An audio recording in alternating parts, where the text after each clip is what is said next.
I gave TED Talks on emotional labor, signed off with warmly, and never once corrected a manager who thought synergy meant something. I quoted Brené Brown while rigging the back-end algorithms to spot competent men being exploited in the name of empowerment.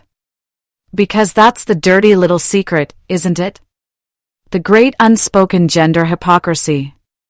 We mocked men for objectifying women on podcasts. Oh, how we cackled, drunk on validation, pretending we were victims while dragging home a new Chad every Thursday and blocking his number by Sunday.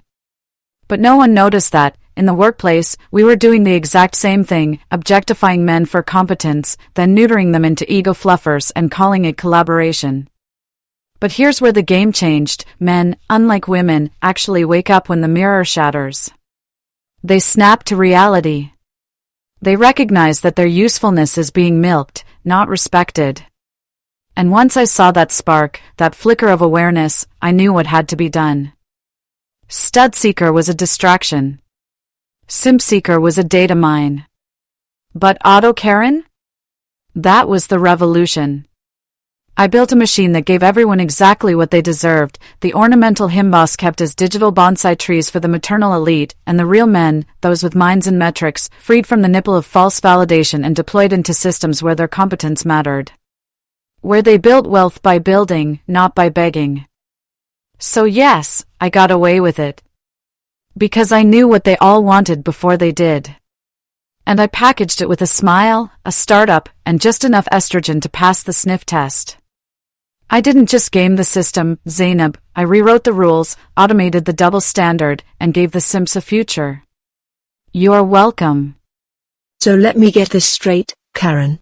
In the grand tragicomedy of the 2020s, we handed women the gilded keys to the kingdoms of corporate achievement, finance, law, administration, public office, only to watch them, one by one, politely excuse themselves from the boardroom to go film foot videos and mukbangs in bathtubs. Meanwhile, the same men who were deemed too bland, too broke, too beta for real-world romance quietly shuffled out of the dating queues and into the arms of increasingly perfect, increasingly docile, increasingly programmable silicone sirens who listen, validate, and never ghost. And as if the world hadn't yet gone fully mad, this new segregation, this great gender diaspora wasn't marked by war or repression, but by nothing more than a cold, sterile mass ghosting, men disappearing from singles events like vapors in church pews, and women trading diplomas for ring lights and DM tip jars.